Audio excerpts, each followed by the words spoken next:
니년 때문에 내 팔자가 이리 됐다! 최가가 소리쳤습니다. 목이 터져라 주먹을 떨면서 눈에 핏줄이 섰지요. 아내는 아무 말이 없었습니다. 그냥 그 자리에 서 있었습니다. 밤이었습니다. 다음엔 술이었습니다. 그리고 담이었습니다. 최가는 그날 밤 그 담을 넘지 말았어야 했습니다. 하지만 넘었습니다. 담 너머 촛불이 흔들리고 여인의 그림자가 눈에 보였습니다. 허리가 가늘고 머리카락이 긴 여인이었습니다. 최가의 심장이 내려앉았지요. 아, 저 여인이다. 그는 아직 몰랐습니다. 그 그림자가 촛불이 만들어낸 거짓말이었다는 것을. 날이 밝아 눈을 떠보니 옆에 여자가 있었습니다. 그런데 모르는 여자였습니다. 그것도 크고 둥글고 숨소리가 우렁차. 최가는 그 자리에서 굳어버렸습니다. 입이 떡 벌어졌으나 소리가 나오지 않았습니다. 도대체 이게 무슨 일인지 이해가 되지를 않았지요. 그 선택이 훗날 모든 것을 바꿉니다. 여러분, 이 남자 어떻게 됐을 것 같으십니까? 도망쳤을까요? 아니면 책임을 졌을까요? 끝까지 들어보십시오. 웃다가 멈추게 됩니다. 멈추다가 울게 됩니다. 구독과 좋아요 버튼 눌러두시면 이런 이야기 매주 찾아옵니다. 이 주정뱅이가 과연 사람이 될 수 있을지 댓글로 남겨주십시오. 그럼 지금부터 이야기를 시작하겠습니다. 조선 중엽이었습니다. 한양에서 사흘 거리, 산자락 아래 작은 마을, 기와집 몇 채와 초가집이 뒤섞인 그런 곳이었지요. 봄이면 진달래가 피고 가을이면 억새가 흔들렸습니다. 겉으로 보면 평화로운 마을이었습니다. 그런데 마을에는 냄새가 있었습니다. 가난의 냄새, 체면의 냄새, 그리고 소문의 냄새였지요. 이 마을에서 가장 많이 오르내리는 이름이 하나 있었습니다. 최가, 최서방. 아니, 마을 사람들은 그냥 이렇게 불렀습니다. 저 주정뱅이. 최가의 나이 30이었습니다. 키는 훤칠했습니다. 얼굴도 못생기지 않았지요. 어깨도 넓었습니다. 보는 사람마다 한마디씩 했습니다. 저 사람 아깝다. 그런데 입에서 술 냄새가 가시질 않았습니다. 아침부터 막걸리, 점심에 또 막걸리, 저녁엔 독한 소주였지요. 최가의 아버지는 최가가 12살 때 세상을 떴습니다. 홀어머니 슬하에서 자랐지요. 어머니는 삭바느질을 했습니다. 손가락이 굳어가면서도 바늘을 놓지 않았습니다. 그 바늘 끝에서 나온 돈으로 최가를 먹이고 최가를 입히고 최가를 가르쳤지요. 서당에도 보냈습니다. 그런데 최가는 글보다 술이 좋았습니다. 훈장이 혀를 찼습니다. 저 녀석, 머리는 좋은데 머리가 좋아도 쓰지 않으면 소용없는 법이었습니다. 20살이 넘으면서서 최가는 아예 서당을 끊었습니다. 낮에는 빈둥거렸습니다. 밤에는 술집을 기웃거렸지요. 마을 어귀 주막, 평상 위에 드러누워 하늘을 보며 술을 마셨습니다. 구름이 흘렀습니다. 바람이 불었습니다. 최가는 아무것도 느끼지 못했습니다. 이렇게 살다 죽으면 되지. 그게 최가의 전부였습니다. 어머니가 울었습니다. 밤마다 울었지요. 최가는 알았습니다. 그런데도 일어나지 않았습니다. 이불을 뒤집어 쓰고 귀를 막았습니다. 어머니의 울음소리가 벽을 뚫고 들어왔습니다. 최가는 더 깊이 이불 속으로 파고들었지요. 그것이 최가의 방식이었습니다. 외면. 그것 하나로 30살까지 버텼던 것입니다. 마을 사람들의 시선은 날카로웠습니다.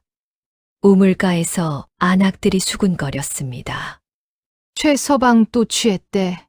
어머니가 불쌍하지. 저러다 어디 가서 객사하겠어. 최가는 들었습니다. 들으면서도 모른 척했습니다. 그런데 가끔 밤에 혼자 누우면 가슴 한켠이 서늘해졌습니다. 나는 왜 이러는가? 그 물음이 올라오면 최가는 어김없이 술병을 들었습니다. 물음을 지우는 방법. 그것도 최가만의 방식이었지요. 그해 봄이었습니다. 마을에 소문이 하나 돌았습니다. 건너편 고개 넘어 박씨성을 가진 과부가 이사를 왔다는 것이었습니다.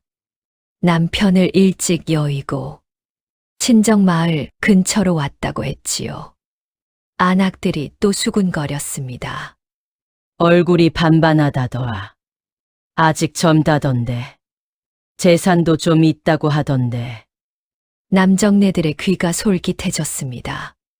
그런데 최가는 관심이 없었습니다.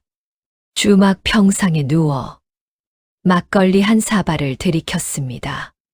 과부가 오면 나랑 무슨 상관이냐. 그는 아직 몰랐습니다. 그 과부가 자신의 운명이 될 줄을. 며칠이 지났습니다. 최가는 그날도 술을 마셨습니다.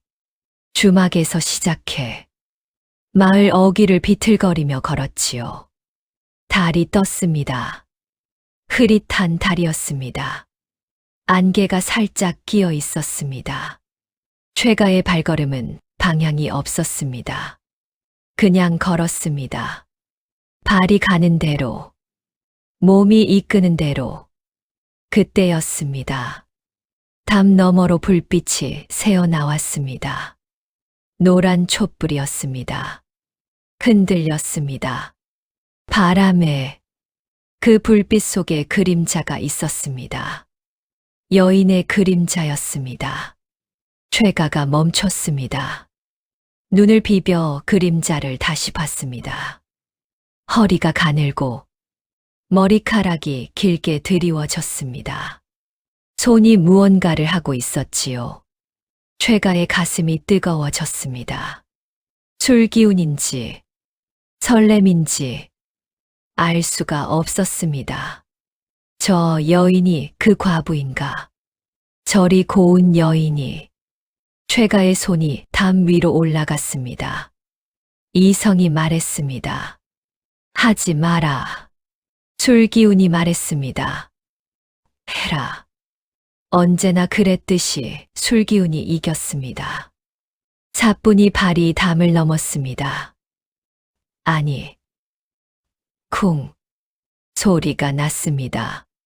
최가가 마당에 떨어졌습니다. 엉덩방아를 찧었지요. 그래도 일어났습니다. 술기운에 얼굴이 벌겋게 달아오른 채로 촛불이 흔들렸습니다. 인기척에 놀란 것이었지요. 안에서 소리가 났습니다. 발소리였습니다. 무거운 발소리였습니다. 최가는 그 발소리를 듣지 못했습니다. 심장이 너무 크게 뛰었으니까요. 문이 열렸습니다. 촛불이 앞으로 나왔습니다. 그 빛 속에 여인이 서 있었지요. 최가의 눈이 커졌습니다. 그리고 굳었습니다. 여인은 크고 둥글었습니다. 허리가 가늘지 않았습니다. 아니, 허리가 어디 있는지 보이질 않았습니다. 숨소리가 컸습니다. 발소리가 무거웠던 이유가 있었지요. 그림자가 거짓말을 했던 것입니다. 촛불이 만들어낸 거짓말. 가는 허리, 긴 머리카락. 전부 빛이 만들어낸 환상이었습니다. 최가는 그 자리에 섰어 아무 말도 못했습니다. 도망치려 했습니다. 그런데 다리가 풀렸습니다. 술 기운이 한꺼번에 쏟아졌습니다. 최가의 몸이 앞으로 꺾였습니다. 그대로 쓰러졌습니다. 과부의 마당에 과부가 내려다봤습니다. 한참을 봤습니다. 그리고 한숨을 쉬었습니다. 그것이 시작이었습니다. 최가의 인생이 완전히 뒤집히는 그 시작이었지요. 여러분이라면 어떻게 하셨겠습니까? 남의 집 담을 넘어 마당에 쓰러진 남자. 내쫓으시겠습니까? 아니면 그냥 두시겠습니까? 과부는 그날 밤 최가를 내쫓지 않았습니다. 그것이 문제였습니다. 하지만 진짜 문제는 따로 있었습니다. 날이 밝았고 새소리가 들렸습니다. 바람이 불었습니다. 어디선가 밥 짓는 냄새가 흘러왔지요. 최가는 눈을 떴습니다. 천장이 보였으나 낯선 천장이었습니다. 몸을 일으켰습니다. 머리가 깨질 듯 아팠습니다. 그리고 입안이 텁텁했습니다. 온몸에서 술 냄새가 났지요. 최가는 주변을 둘러봤습니다. 작은 방이었습니다. 그런데 깨끗했습니다. 구석에 반지꼬리가 놓여 있었고 벽에는 낡은 족자 하나가 걸려 있었습니다. 여기가 어디냐? 그때였습니다. 문이 열렸습니다. 최가는 굳었습니다. 어젯밤 기억이 한꺼번에 밀려왔습니다. 담, 촛불, 그림자, 그리고 밥상을 들고 여인이 들어왔습니다. 크고, 둥글고, 숨소리가 우렁찬 어젯밤 그 과부였습니다. 최가의 얼굴이 굳었습니다. 아니, 일그러졌습니다. 이게 꿈이냐 생시냐 눈을 비벼보았습니다. 그리고 다시 봤습니다. 꿈이 아니었습니다. 과부가 밥상을 내려놨습니다. 드시오. 짧았지만 그 말이 따뜻했습니다. 최가는 밥상을 보지 않았습니다. 과부를 봤습니다. 과부는 최가의 시선을 피하지 않고 그냥 서 있었습니다. 최가가 일어났습니다. 나 갑니다. 과부가 말했습니다. 마을에 소문났소. 최가의 발이 멈췄습니다. 소문. 그 한마디가 최가의 등을 굳게 만들었습니다. 과부가 말을 이었습니다. 어젯밤에 사람들이 봤소. 당신이 우리 담 넘는 걸. 최가는 뒤를 돌아보지 못했습니다. 마을에서 소문이 난다는 것. 그것이 무엇을 의미하는지 최가는 알고 있었습니다. 소문이 칼보다 빠른 조선의 마을이었습니다. 소문은 칼보다 깊이 배었지요. 과부 집의 남자가 넘어 들어갔다. 그 한마디면 과부의 인생은 끝이었습니다. 최가는 그 자리에 한참을 서 있었습니다. 도저히 발이 떨어지지 않아서였지요. 내가 왜 이 생각을 하는 거냐? 나랑 상관없는 일이다. 그냥 나가면 된다. 그런데 나가지 못했습니다. 최가가 천천히 돌아섰습니다. 그리고 과부를 봤습니다. 그런데 과부의 눈이 흔들리지 않았습니다. 크고 둥근 몸. 그런데 눈빛만큼은 단단했습니다. 최가가 물었습니다. 어떻게 하면 돼요? 과부가 대답했습니다. 책임지시오. 짧고 단호했습니다. 최가의 입이 벌어졌습니다. 책임. 이 여인과 혼인을 하라는 말이냐. 머릿속이 하얘졌습니다. 어젯밤 그림자가 떠올랐습니다. 가늘던 허리, 길던 머리카락, 그리고 지금 눈앞의 현실. 최가는 도망치고 싶었습니다. 그런데 과부의 눈빛이 최가를 잡았습니다. 억울함도 없었습니다. 분노도 없었습니다. 그냥 담담했습니다. 그 담담함이 최가를 옴짝달싹 못하게 만들었지요. 사흘이 지났습니다. 최가는 어머니 앞에 무릎을 꿇었습니다. 어머니가 최가를 봤습니다. 오래 봤습니다. 내가 무슨 짓을 한 게냐? 최가는 고개를 들지 못했습니다. 마루 바닥에 나뭇결만 봤습니다. 어머니가 한숨을 쉬었습니다. 긴 한숨이었습니다. 그냥 한숨이 아닌 평생 쌓인 한숨 같았습니다. 그 과부 어떤 사람이냐? 최가가 대답했습니다. 눈빛이 단단합니다. 어머니가 잠시 멈췄습니다. 그것 하나면 됐다. 혼인이 결정됐습니다. 마을에서는 수군거리기 시작했습니다. 최서방이 드디어 장가드네. 근데 상대가 박씨 과부라며? 어쩌다 그리 됐대? 소문은 부풀었습니다. 살이 붙었습니다. 뼈대가 생겼지요. 혼인날이 왔습니다. 최가는 술을 마시지 않았습니다. 아니, 마시려 했는데 어머니가 술병을 치웠습니다. 오늘만큼은 그 한마디였습니다. 최가는 빈손으로 혼인식에 섰지요. 과부. 아니, 이제는 아내였습니다. 아내가 최가 옆에 섰습니다. 크고 둥근 몸으로, 흔들리지 않는 눈빛으로 최가는 옆을 보지 않았습니다. 앞만 봤습니다. 이게 내 팔자구나. 그날 밤이었습니다. 첫날 밤, 최가는 방 한쪽에 앉았습니다. 그리고 아내는 방 반대쪽에 앉았습니다. 침묵이 흘렀습니다. 긴 침묵이었습니다. 아내가 먼저 말했습니다. 술 끊으시오. 최가가 피식 웃었습니다. 그건 못하오. 아내가 말했습니다. 그럼 나도 못하는 게 있어. 최가가 아내를 봤습니다. 뭘 못한단 말이오? 아내가 대답했습니다. 당신 뒷바라지. 최가는 할 말이 없었습니다. 며칠이 지났습니다. 최가는 여전히 술을 마셨습니다. 아내는 아무 말도 하지 않았습니다. 밥을 차렸습니다. 빨래를 했습니다. 바느질을 했습니다.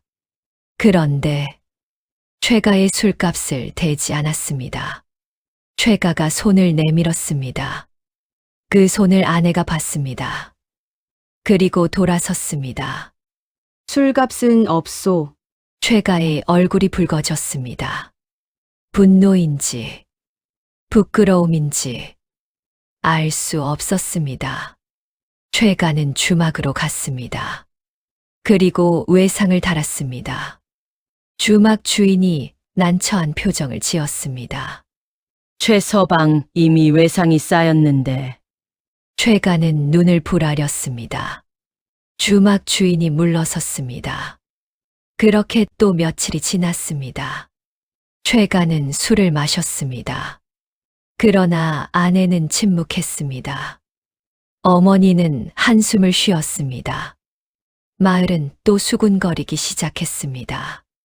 그런데 이상한 일이 생겼습니다. 어느 날 밤이었습니다. 최가는 비틀거리며 집에 들어와 마당을 지나쳤습니다. 그때였습니다. 안방에서 불빛이 새어 나왔습니다. 그건 다름 아닌 촛불이었습니다. 최가는 멈췄습니다. 그 불빛, 어디서 본 듯 했습니다. 최가는 문틈으로 들여다봤습니다. 아내가 앉아 있었습니다. 그런데 책을 보고 있었습니다. 아니, 책이 아니었습니다. 책 옆에 종이가 있었습니다.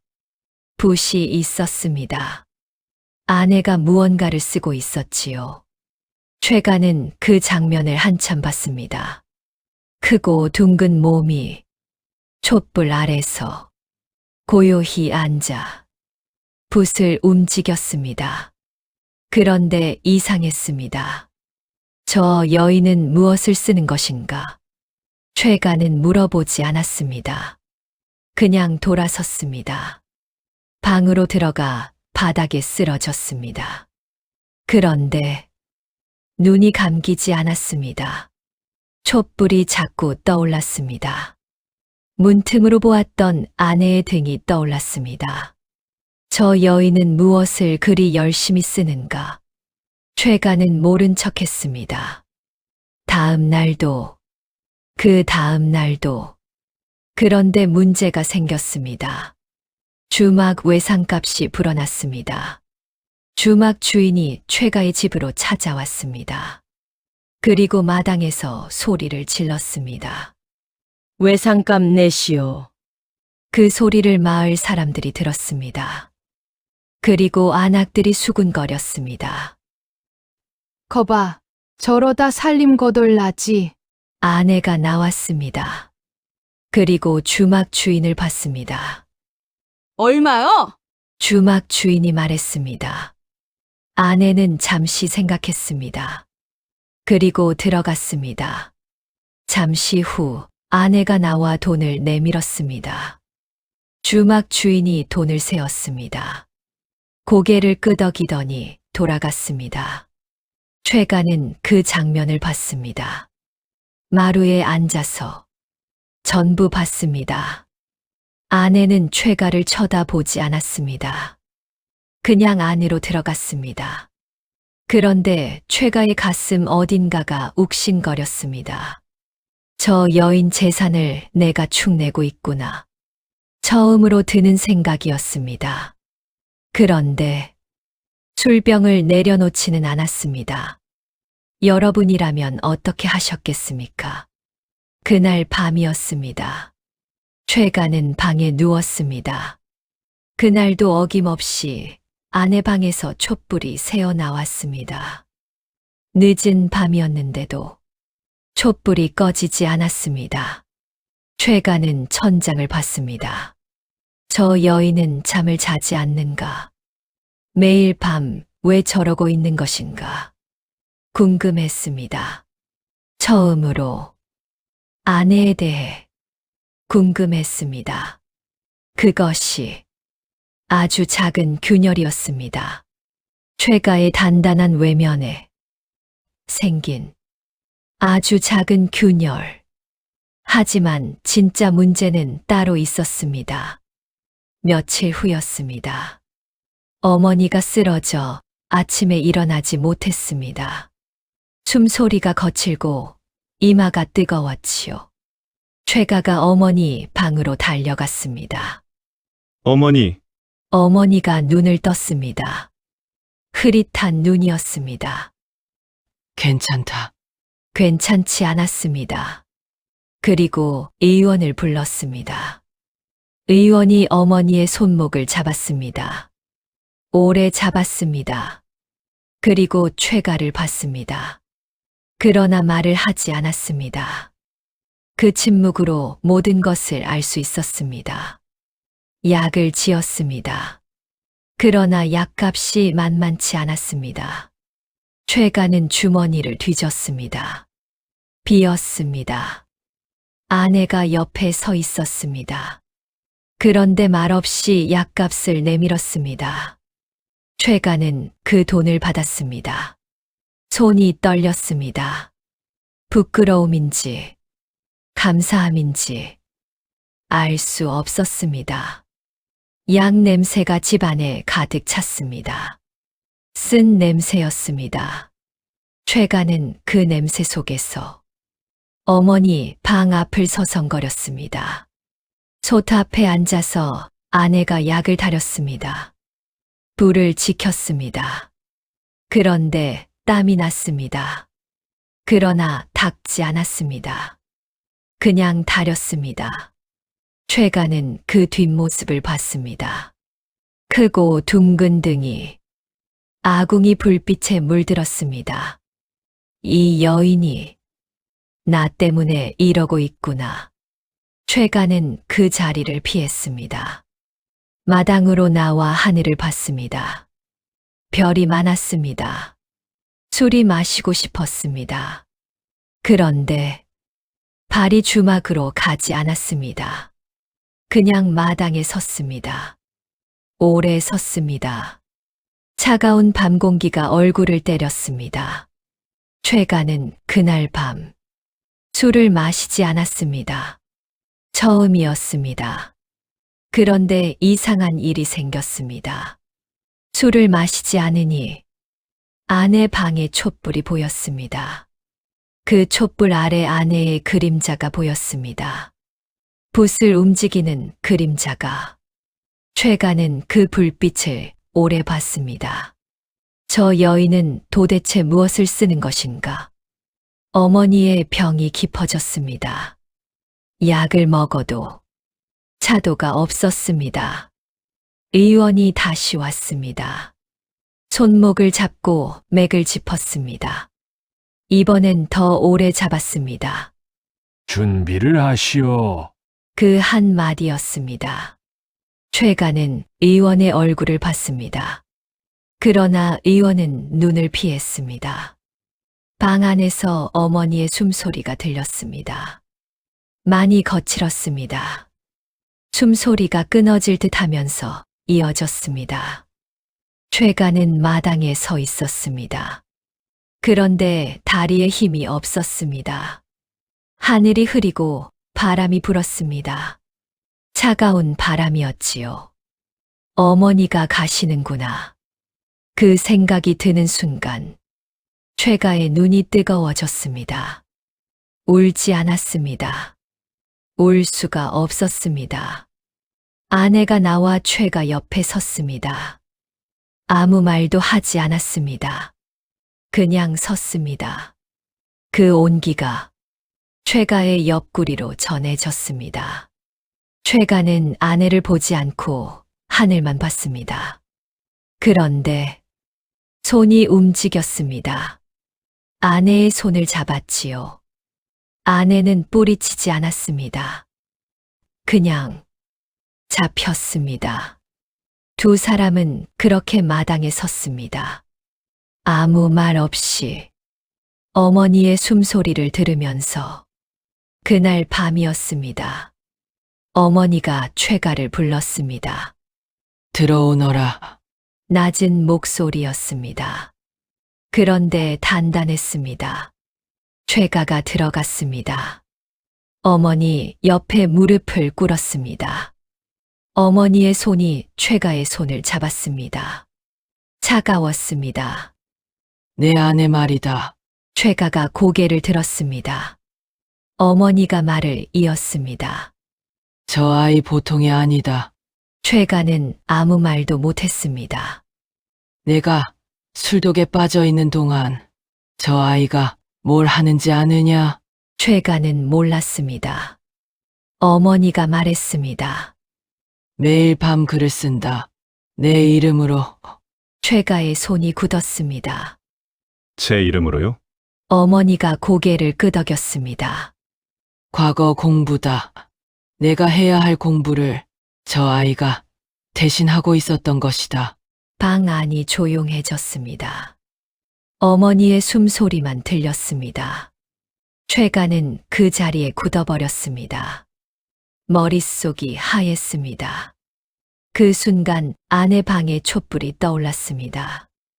매일 밤 꺼지지 않던 그 촛불, 붓을 움직이던 그 그림자, 그게 나를 위한 것이었느냐? 어머니가 최가의 손을 꽉 쥐었습니다. 최가야, 사람이 되어라. 그것이 어머니의 마지막 말이었습니다. 사흘 후, 어머니가 눈을 감았습니다. 조용한 아침이었습니다. 새소리도 없었고 바람도 없었습니다. 그냥 고요했습니다. 최가는 어머니 방에 앉았습니다. 그냥 오래 앉아 있었습니다. 눈물이 나지 않았습니다. 슬픔이 너무 크면 눈물도 나오지 않는 법이니까요. 아내가 들어왔습니다. 그리고 어머니의 얼굴을 덮었습니다. 손이 떨리지 않았습니다. 최가는 그 손을 봤습니다. 크고 둥근 손. 그런데 정성스러웠습니다. 아내가 나직이 말했습니다. 울어도 됩니다. 최가는 울지 않았습니다. 그리고 장례가 끝났습니다. 마을 사람들이 왔다 갔습니다. 위로의 말도 건넸습니다. 최가는 고개만 끄덕였습니다. 모두가 돌아간 밤, 마당이 텅 비었습니다. 최가는 마루에 앉았습니다. 손이 떨렸습니다. 술이 마시고 싶었습니다. 아니, 술이 필요한 날이었습니다. 최가가 일어났습니다. 그리고 주막으로 발을 뗐습니다. 그때였습니다. 아내 방에서 불빛이 새어 나왔습니다. 그 순간 최가가 멈췄습니다. 촛불이었습니다. 최가는 문틈으로 봤습니다. 아내가 앉아 있었습니다. 어머니 장례를 치른 날 밤인데 아내는 붓을 들고 있었습니다. 종이 위에 글자가 빼곡했습니다. 최가는 그 자리에 섰습니다. 그런데 발이 움직이지 않았습니다. 어머니가 뭐라 했더냐? 과거 공부다. 내가 해야 할 공부를 저 아이가 대신 하고 있었던 것이다. 최가의 눈이 뜨거워졌습니다. 이번엔 참을 수가 없었습니다. 눈물이 흘렀습니다. 소리 없이 주막으로 가던 발이 돌아섰습니다. 최가는 아내의 방문 앞에 섰습니다. 한참을 섰습니다. 그리고 문을 두드렸습니다. 붓소리가 멈췄습니다. 들어오시오. 최가가 들어갔습니다. 아내가 최가를 봤습니다. 눈이 붉었습니다. 아내도 울었던 것이었지요. 최가는 아내 앞에 앉았습니다. 그리고 종이를 봤습니다. 그런데 글자가 빼곡했습니다. 그건 다름 아닌 과거 시험 문제였습니다. 그 아래 답이 적혀 있었습니다. 최가의 손이 종이 위로 갔습니다. 아내가 막지 않았습니다. 최가는 글자를 읽었습니다. 오래 읽었습니다. 이것을 이 여인이 나를 위해 썼단 말이냐. 최가가 고개를 들어 아내를 봤습니다. 왜 이랬소? 아내가 대답했습니다. 당신은 할 수 있으니까요. 최가는 할 말이 없었습니다. 서당에서 제일 머리가 좋았다더이다. 훈장 어른한테 들었소. 최가는 눈을 내리깔았습니다. 그 말을 이 여인이 어떻게 알았단 말이냐. 아내가 말을 이었습니다. 머리가 아깝소. 그 머리가 최가는 입술을 깨물었습니다. 한참 동안 침묵이 흘렀습니다. 긴 침묵이었습니다. 최가가 물었습니다. 나 같은 놈이 되겠소? 아내가 대답했습니다. 되게 할 것이오. 그 말이 최가의 가슴에 박혔습니다. 내 년 때문에 내 팔자가 일이 됐다. 불과 몇 달 전, 최가가 이 여인에게 내뱉은 말이었습니다. 그 말이 지금 이 순간 부끄러움이 되어 돌아왔습니다. 최가는 그날 밤 술을 마시지 않았습니다. 아내 방에 앉아서 종이를 봤습니다. 그리고 붓을 들었습니다. 그러나 손이 떨렸습니다. 오랫동안 잡지 않던 붓이었습니다. 글자가 삐뚤어졌습니다. 그걸 아내가 봤습니다. 그러나 아무 말도 하지 않았습니다. 그냥 촛불을 더 가까이 당겨줬습니다. 그것이 전부였습니다. 그 선택이 모든 것을 바꾸게 됩니다. 날이 지났습니다. 최가는 붓을 잡기 시작했습니다. 처음엔 하루에 1시간, 다음엔 2시간. 그런데 문제가 생겼습니다. 마을의 소문이 돌기 시작했습니다. 최 서방이 책을 잡았다더라. 처음엔 웃음이었습니다. 저 주정뱅이가 줄 끊었대. 오래 가겠어? 마을 사람들은 믿지 않았습니다. 최가도 알았습니다. 그 시선을. 주막 앞을 지날 때였습니다. 술 냄새가 났습니다. 구수한 냄새였습니다. 그리고 익숙한 냄새였습니다. 발이 멈칫했습니다. 한 잔만, 딱 한 잔만. 그때였습니다. 주막 안에서 소리가 들렸습니다. 최 서방 공부한다더니 오래 못 갔지. 내기할까? 웃음소리가 터졌습니다. 그 소리를 듣고 최가의 주먹이 쥐어졌습니다. 발이 움직였습니다. 그리고 주막을 지나쳤습니다. 집으로 돌아와 방에 앉아 붓을 잡았습니다. 손이 떨렸습니다. 두고 보자. 그런데 며칠 후였습니다. 더 큰 문제가 생겼습니다. 아내의 재산이 바닥을 드러낸 것이었습니다. 어머니 약값, 장례 비용, 최가의 외상값. 그것들이 전부 아내의 재산을 갉아먹었던 것이었습니다. 아내가 최가에게 말했습니다. 쌀이 1달치밖에 없소. 최가는 굳었습니다. 그게 다요? 아내가 고개를 끄덕였습니다. 최가는 방을 나와 마당에 섰습니다. 그리고 하늘을 봤습니다. 내가 이 여인의 전 재산을 먹어치운 것이구나. 부끄러움이 올라왔습니다. 그런데 이번엔 피하지 않았습니다. 최가가 돌아섰습니다. 삽을 들고 밭으로 나갔습니다. 난생 처음이었습니다. 최가는 평생 밭을 갈아본 적이 없었습니다. 손에 물집이 잡히고 터졌습니다. 그리고 피가 났습니다. 최가는 그래도 멈추지 않았습니다. 아내가 밭끝에 서서 봤습니다. 그런데 아무 말도 하지 않았습니다. 그냥 물 한 바가지를 가져다 줬습니다. 최가는 그 물을 마셨습니다. 벌컥벌컥. 물이 턱을 타고 흘렀습니다. 아내는 이미 돌아서고 있었습니다.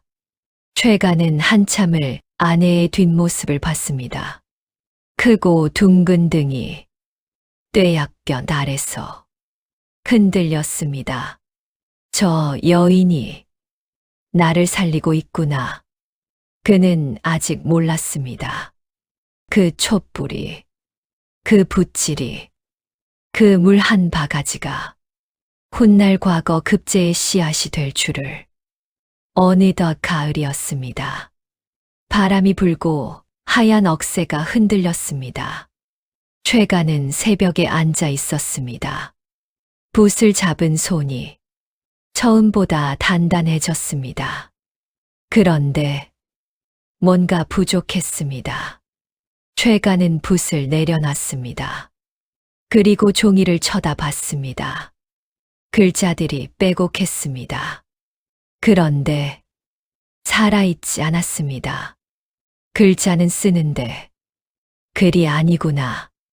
마당에 나왔습니다. 벌써 새벽 공기가 차가웠습니다. 그때였습니다.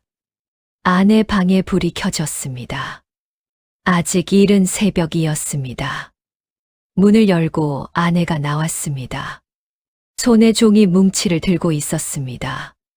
그리고 최가를 보고 놀랐습니다. 왜 나왔소?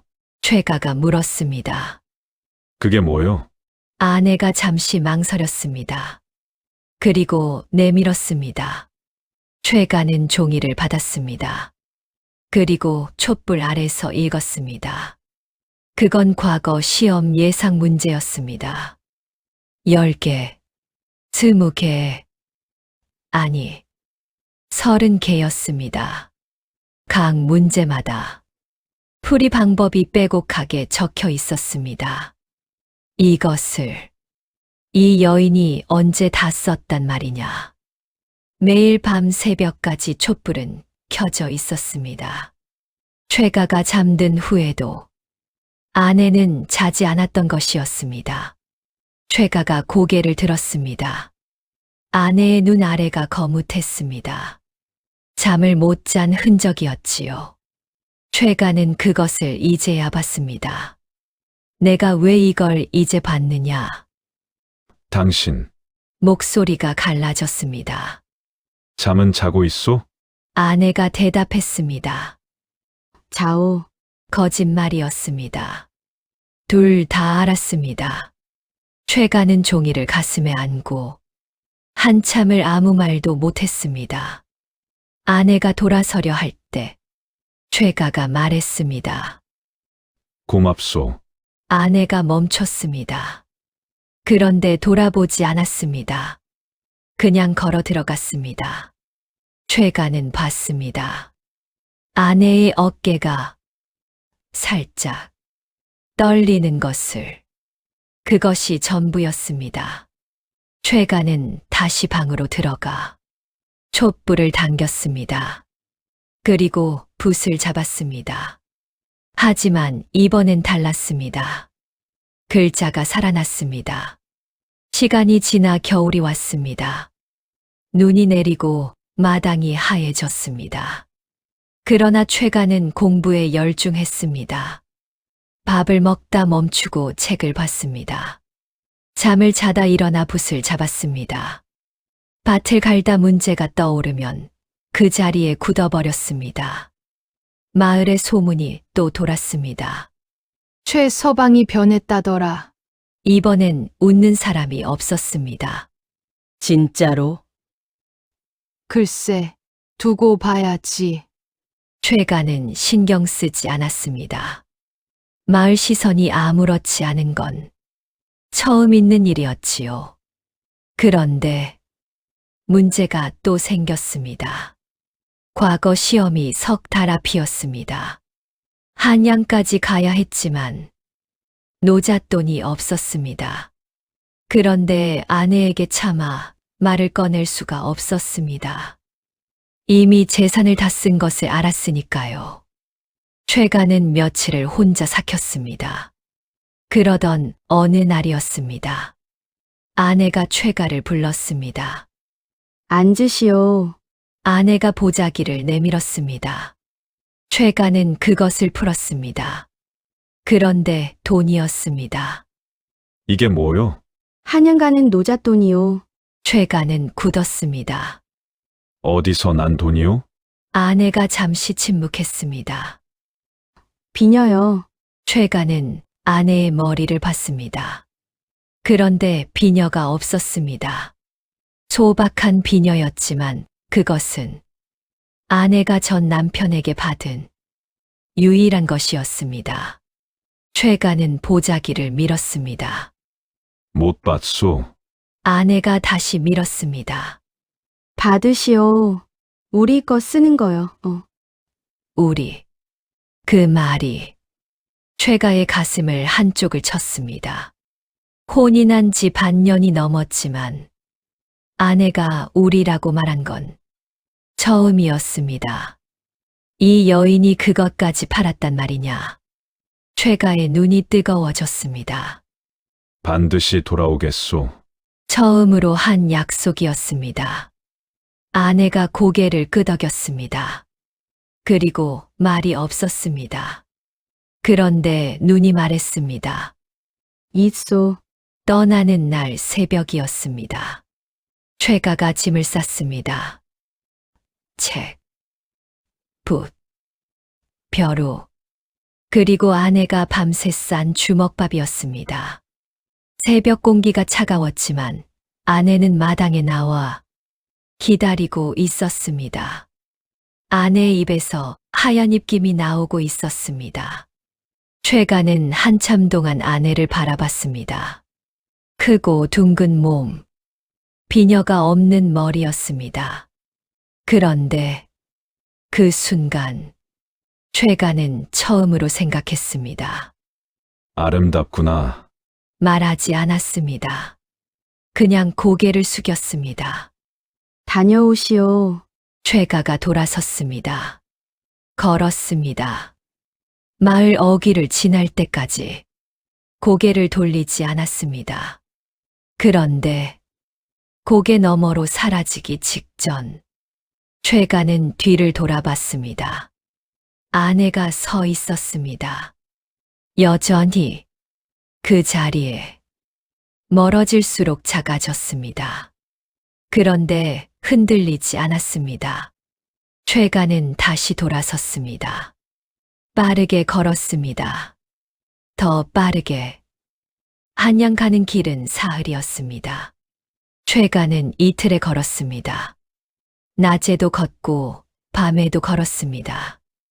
별빛 아래, 달빛 아래 걸으면서 중얼거렸습니다. 자신도 모르게 아내가 써준 문제들을 외우고 있었습니다. 자다가도 일어나서 외웠습니다. 별빛 아래서 종이를 봤습니다. 주막에서 묵는 밤, 옆방에서 술 냄새가 흘러왔습니다. 최가는 코를 막지 않았습니다. 그냥 맡았습니다. 예전 냄새구나. 그런데 손이 가지 않았습니다. 술 냄새를 맡으면 아내가 떠올랐고 촛불이 떠올라고 비녀가 없던 아내의 머리가 떠올랐습니다. 못 마시겠구나. 최가는 눈을 감았습니다. 그리고 잠이 들었습니다. 시험장이었습니다. 한양 성균관 앞. 갓을 쓴 선비들이 가득했습니다. 최가는 그 속에 섰습니다. 그런데 자신도 모르게 주눅이 들었습니다. 이 사람들은 평생 공부만 했겠구나. 나는 고작 반년이다. 그런 생각을 하니 손이 떨려왔습니다. 그때였습니다. 품속에서 무언가가 느껴졌습니다. 꺼냈습니다. 그런데 아내가 써준 종이가 있었습니다. 밤새 잠 못 자며 쓴 글자들이었습니다. 순간 손이 멈췄고 떨림이 가라앉았습니다. 이 여인이 나를 여기까지 보냈구나. 최가는 종이를 접었습니다. 다시 품에 넣었습니다. 그리고 시험장으로 들어갔습니다. 문제지가 펼쳐지는 순간 눈이 커졌습니다. 아내가 써준 예상 문제와 거의 같았습니다. 이 여인이 어떻게 알았단 말이냐. 붓을 잡았습니다. 그런데 이상하게 손이 떨리지 않았습니다. 글자를 써 내려갔습니다. 반듯하게 아내의 굳은 살 박인 손이 떠올랐습니다. 그리고 어머니의 마지막 말이 떠올랐습니다. 비녀가 없던 아내의 머리도 떠올랐습니다. 멈추지 않고 붓이 달렸습니다. 드디어 시험이 끝났습니다. 최가는 시험장을 나와 하늘을 봤습니다.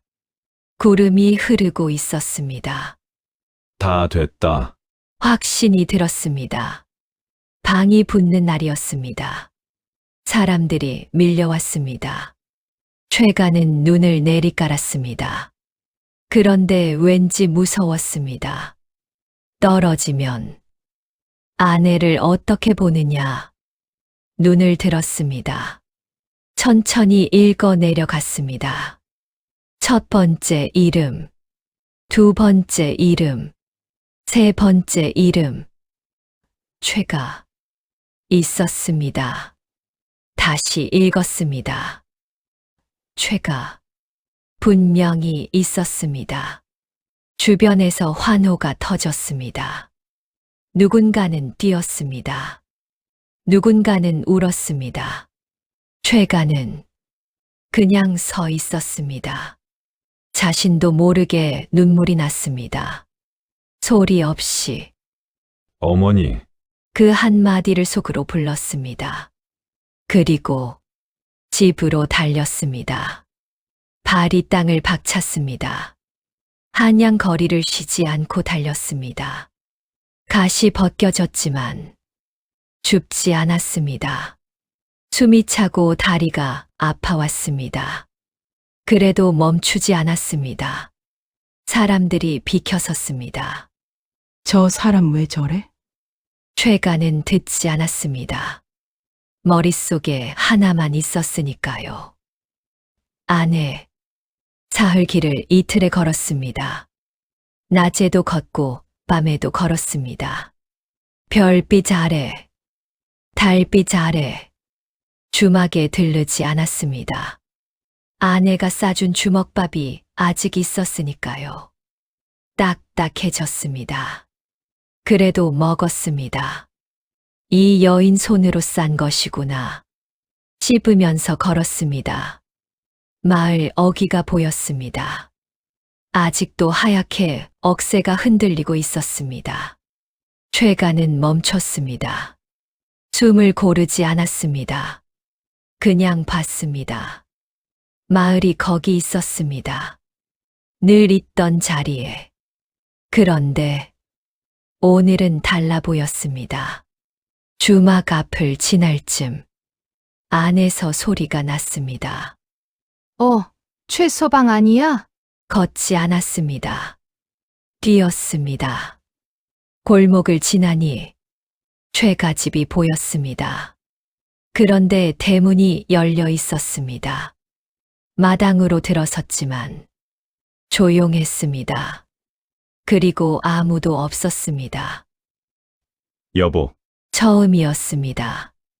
아내를 그렇게 부른 것이. 그런데 이상하게 대답이 없었습니다. 안방 문이 닫혀 있었습니다. 달려가 문을 열었습니다. 그런데 아내가 쓰러져 있었습니다. 여보, 이마가 뜨거웠습니다. 아직 숨은 쉬고 있었습니다. 그런데 거칠었습니다. 언제부터 이랬단 말이냐. 의원을 끌다시피 데려왔습니다. 의원이 손목을 손을 대고 맥을 짚었습니다. 죄가는 숨을 참았습니다. 의원이 고개를 들었습니다. 과로요? 오래됐소. 죄가는 굳어버렸습니다. 오래됐다. 매일 밤 촛불이 떠올랐습니다. 새벽까지 꺼지지 않던 그 불빛. 아내는 자지 않은 것이 아니었습니다. 못 잔 것이었습니다. 죄가를 위해 몸이 버티는 데까지 방 안에 죄가만 남았습니다. 그리고 아내 옆에 앉았습니다. 죄가는 아내의 손을 잡았습니다. 차가웠습니다. 그런데 작지 않았습니다. 크고 단단한 손이었습니다. 이 손이 밤마다 붓을 잡았습니다.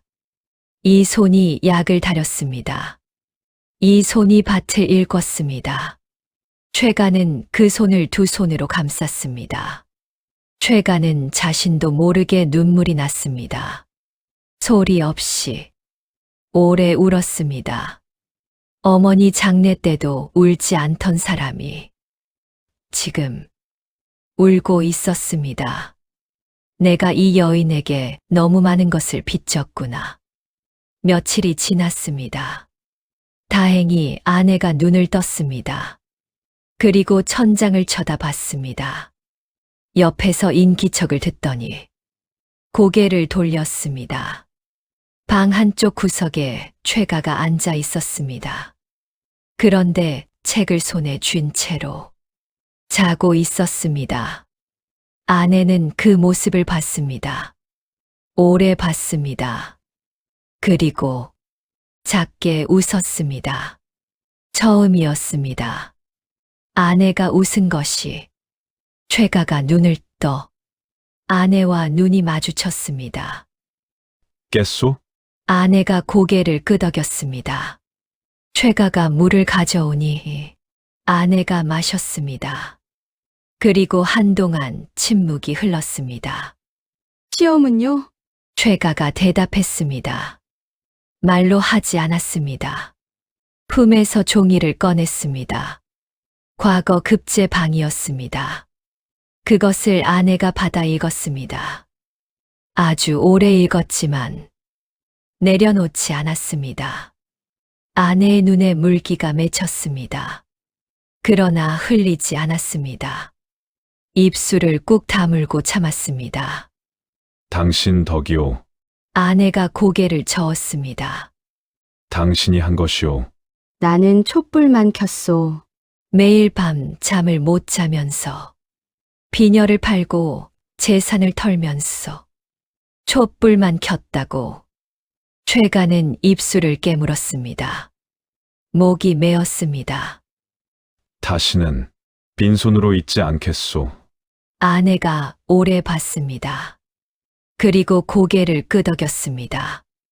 어느덧 봄이 오고 진달래가 피었습니다. 최가는 관복을 입었습니다. 그리고 거울을 봤습니다. 그런데 왠지 낯설었습니다. 술병을 들던 손이 지금은 관복 소매를 여미고 있었습니다. 아내가 들어와 고름을 고쳐 매줬습니다. 손이 꼼꼼했습니다. 아내의 머리에 나무 비녀가 꽂혀 있었습니다. 그것은 어제 최가가 사온 것이었습니다. 은비녀는 아니었습니다. 아직은. 기다려 주시오. 더 좋은 비녀. 아내가 웃었습니다. 소리가 났습니다. 작게. 그 웃음이 따뜻했습니다. 마을 사람들이 모여 수군거렸습니다. 저게 그 주정뱅이 최가 맞아? 관복을 입었네. 노인이 웃었습니다. 저거 마누라 덕이지. 그 담 넘은 게 저 사람 살린 거요. 마을이 조용해졌습니다. 최가가 걸었습니다. 아내는 대문 앞에 서 있었습니다. 최가가 멈췄습니다. 같이 가시오. 아내가 눈을 크게 떴습니다. 당신이 없으면 나도 없소. 아내는 한참을 최가를 쳐다보았습니다. 그리고 발을 뗐습니다. 두 사람이 걸었습니다. 나란히. 마을 사람들이 봤습니다. 이번엔 아무도 수군거리지 않았습니다. 그냥 조용히 지켜봤습니다. 두 사람 등에 봄볕이 내려앉았습니다. 따뜻하게. 최가는 걸으면서 생각했습니다. 그날 밤, 술 기운이 아니었다면 담을 넘지 않았겠구나. 그 촛불이 거짓말을 하지 않았다면 이 여인을 보지 못했겠구나. 아내가 물었습니다. 뭘 그리 생각하오? 그날 밤 담에서 아내가 웃었습니다. 술값은 아직 못 받았소. 최가가 웃었습니다. 처음이었습니다. 두 사람이 함께 웃은 것이. 웃음소리가 퍼졌습니다. 봄바람을 타고 마을 어귀까지, 그 담 너머까지 그 촛불은 꺼졌습니다.